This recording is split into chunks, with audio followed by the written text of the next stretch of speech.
Hello. Welcome back to Conversations on Creativity and Life. I'm your host, Rochelle Dion. This is part 2 of our series with Mia Harris.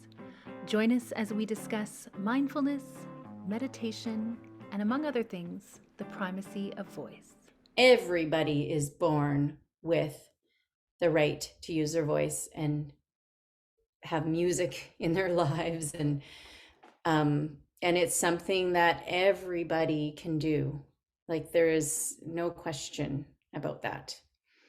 I like what you said there, and I just wanted to add a little bit to that, because I remember when I made the transition from in high school studying classical music and then going to university and studying jazz, and it was a very confusing time because, as you can probably identify, in certain styles, but certainly in the classical studies that I took, it was all about a big open sound, talking about opening up those resonance spaces and letting the air come out as naturally as possible and sort of flow through you. And then suddenly I was trying to compact my sound and make my voice sound like a trumpet, you know what I mean? And so it was very counterintuitive to how I'd learned process of, and instead of allowing for natural acoustics, it was typically microphone singing. So again, compressing the sound so that it wasn't spreading around the microphone, but going directly into the microphone and all that kind of stuff. But here I was trying to sound as much like a trumpet or a saxophone or something as humanly possible. And then one of my jazz professors, Charles Ellison, started talking about the primacy of voice. And when you think about it, when you think about the history of jazz music and blues music and gospel, and sort of originating in like field, like work songs, like call and response kind of songs. Yeah. It really is the only instrument, aside from, I guess, percussion, if you want to, pound your feet, or, it's the only instrument that we really take with us everywhere. So in fact, it is primal and it is primary. And so you're right, in our, modern Western civilization kind of culture, you're absolutely right. We put certain entertainers or what have you on a pedestal, and those are the only people who have permission to sing, which is why choir directors ask people to mouth the words and parents ask their kids to sing with their inside voice and all that other kind of thing. But in other cultures, it is a celebratory right, it's a right to celebrate with your voice. And I think we have lost something in our culture with that.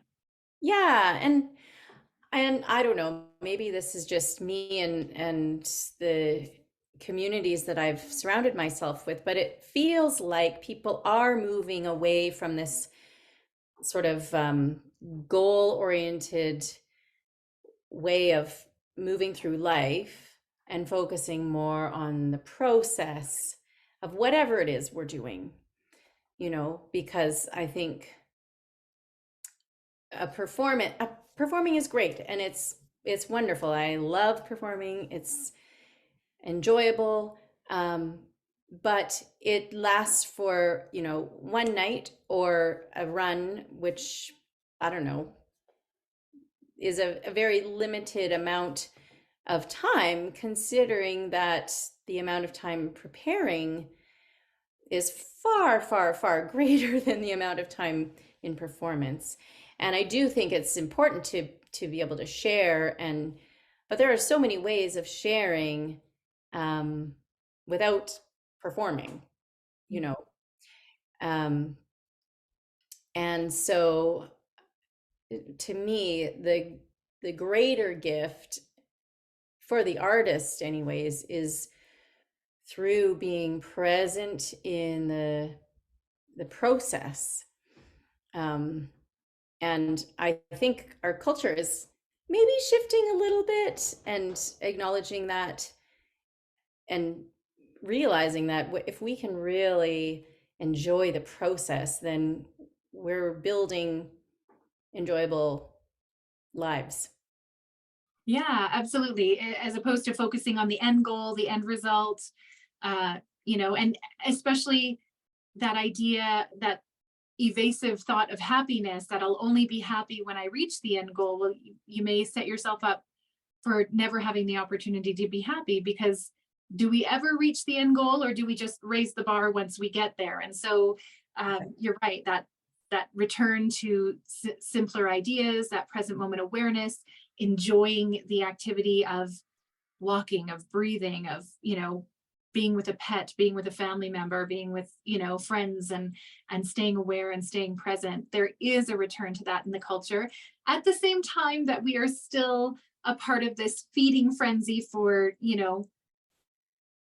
dare I say, consumerism and like more, and that sort of unfortunate aspect of keeping up with the neighbors, or that kind of thing. So it is still in play, like we're still in a bit of a tug of war, but at least there is a greater call to action for us to stay present. And I'm curious, I don't even like to mention the word, but of course we've all been through a pandemic. And do you think that the pandemic, that pause, allowed us the opportunity to kind of look inward and hear our own internal voices a bit more and explore the idea of present moment awareness? Or do you feel that, in your experience, that people came out the other end with more of a frenzy to achieve because they hadn't been achieving for a while, or they'd been achieving without external witness? Mm-hmm. Well, I think both a little bit. Like I've heard from so many people how much they enjoyed just, having a mandatory break in a sense, not that it was a break for everyone, because, you know, not everyone could continue to afford the necessities that they needed. And so I just want to acknowledge that, yeah, it was really challenging for a lot of people.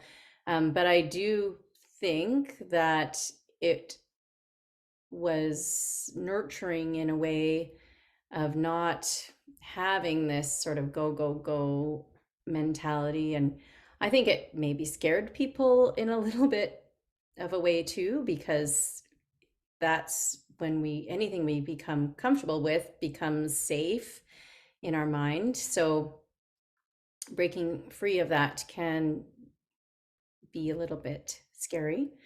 But I think, yeah, that's why so many people were baking bread and, Yeah. Really doing these things that did take time. And without having the ongoing list of things to do, the mind can settle a little bit more, and we are able to get more present. And when there is sort of this idea of a threat, we do take stock, I think, of how we're living, what would be more enjoyable, what we feel like, oh, yeah, I don't really need to do that anymore now that I've experienced living without it. And so we can sort of, yeah, just distill down to the essential things that are really nurturing and fulfilling. Yeah, real priority adjustment. And I would imagine for some folks, a boundary adjustment, certainly as Hmm. people work, if they were out of the office and then returned to the office, and there was different boundaries about when they needed to be there, why they needed to be there, did their job, obviously there's lots of jobs such as healthcare and emergency services and so on, where they were required to show up regardless, right? They needed to attend the actual physical space. But for other folks, they were able to, move to different parts of the country or the world, and have a new life, and create some new boundaries around maybe what was acceptable for them, or what was a good rhythm for them and their livelihood. We talked a little bit before I began the recording, and I kind of wanted to weave back into, I've been watching you online for the last couple of years, and watching all the different aspects of your creativity, which I find so beautiful and quite phenomenal. You really are, to me, that definition of a multidisciplinary artist. And I loved what you said. I wondered if you could give our audience members kind of an echo of that statement, where you said, that your parents put you in a lot of different activities. And as you found your way through the many different activities, you found that regardless of the discipline that you were approaching, you used the same skills. Can you elaborate on that a little bit? Yeah, well, like I said, we were put in horseback riding and painting and drawing and gymnastics and, you know, martial arts and singing violin, all these different things. And um, I guess my parents also have been quite dedicated meditators. So mindfulness was also a big part of my upbringing. And so I I think it really helped me to decipher between all of these voices that can change, night and day within like seconds, right? It's like, oh, I love doing this. No, I hate it. Like literally, we do that to ourselves, right? Um, and underneath those voices is this state of being where it's so gentle, and there's like a continuous sense of support there. And I think regardless of the activity I was doing, I was able to notice that part of human nature. And if I was able to allow that part of myself to lead, whatever it was, it was like it was the same thing. I could just show up with a sense of curiosity and a sense of desire to learn, a sense of openness, a sense of flexibility, and an ability, because I mean, gosh, I'm not always like this. I've not always been like that. And of course, there's times where I am not open and I am not, flexible. I can be really stubborn. Anyways, but yeah, if that has been a part of myself that I've been able to recognize ever since I was a child. And so, allowing that part of myself to lead, you can learn quickly, and you can,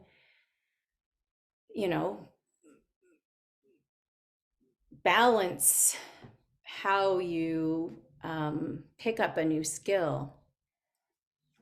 I don't know if that answers your question. It does.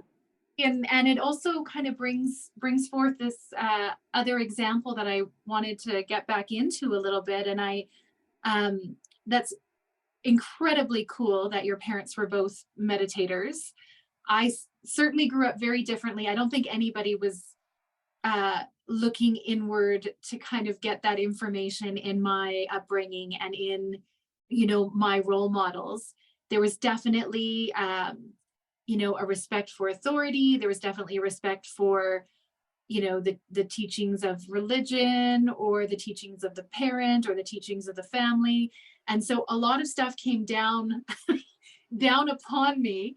And I find myself honestly still fighting that idea of wanting to please whatever that is.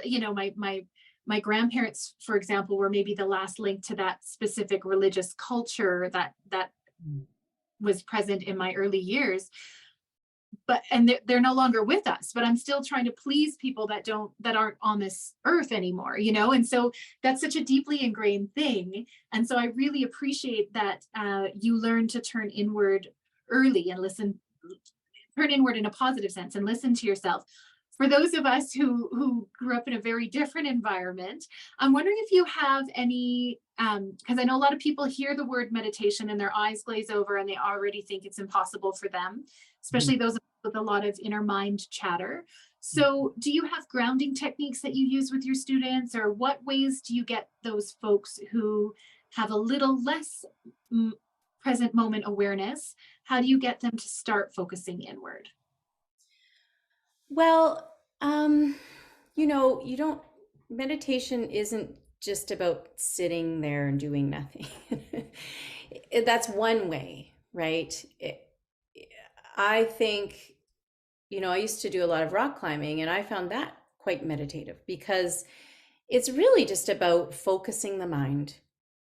That's all. It's not about stopping your thoughts. It's not about, you know, trying to reach enlightenment, or sure, it can't, maybe is about that for some people, but for me, it's just about becoming present. So the senses are a great way, whether you focus on feeling different textures and really noticing, really putting your attention on what it is that you're focusing on. So different smells, seeing things, that can all really help to bring you back into the present moment, which is really what meditation is. It's just not getting caught up in the stories that, they call it the monkey mind, lots of people.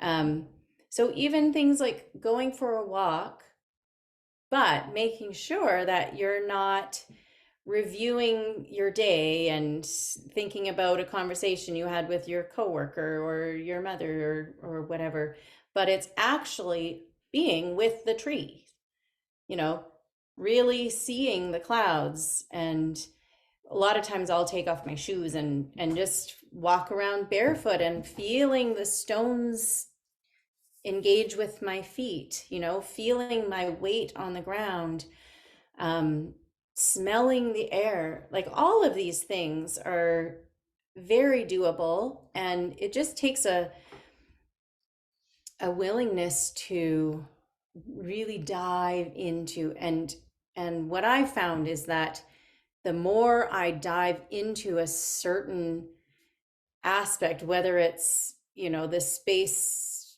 between or how my foot is interacting with the ground, there's a whole world in there. And so the more present we are, the more open we are to experiencing new things. Anyways, I got off topic a little, but really, yeah, it's just about not stopping the thoughts, but just acknowledging them and letting them pass without fueling them or entertaining them with, an opinion or a regret or whatever. Yeah, no, I think that's beautiful. And I love that.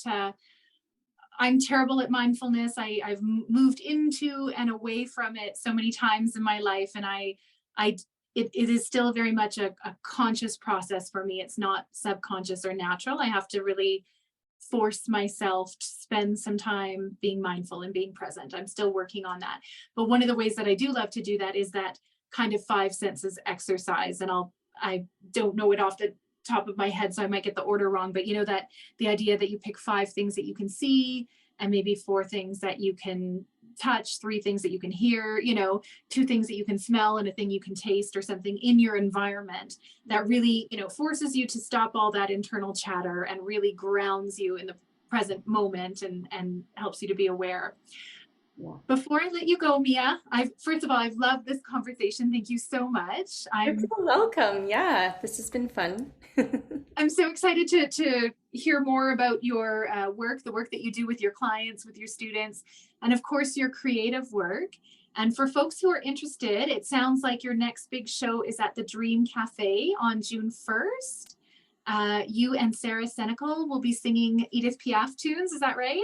Yeah, it should be lots of fun. We'll have guitar, keys, and bass along with us. So we're having a lot of fun, investigating Edith Piaf and getting the French into our mouths. I don't speak French, but I've sung a lot of French. So it's always an enjoyable process. Yeah, for sure. And you're playing with, some of my favorite musicians for sure in the Okanagan. So Stephen Beans, Justin Glibbery, and Lonnie Moger. So those are your your backup trio there. It'll be a beautiful show. The Dream Cafe is one of my favorite places to go in Penticton and in the Okanagan at large to see. I've seen some beautiful performances there. So all the best. And how do folks get tickets for that? They sign up, do they call think or the sign Dream Cafe website. website? Okay. Yeah. Perfect. Well, thanks so much. It's such a pleasure to have you, and I look forward to following your next creative moves and hearing some more about the great work that you do. Thank you so much. Thank you. It was so lovely to see you. Likewise. A huge thank you to Mia Harris for joining us for these conversations. And as always, thank you to you, our listeners. If you'd like to check out Mia Harris and her fellow musicians, you can buy tickets online at thedreamcafe.ca. See you next time.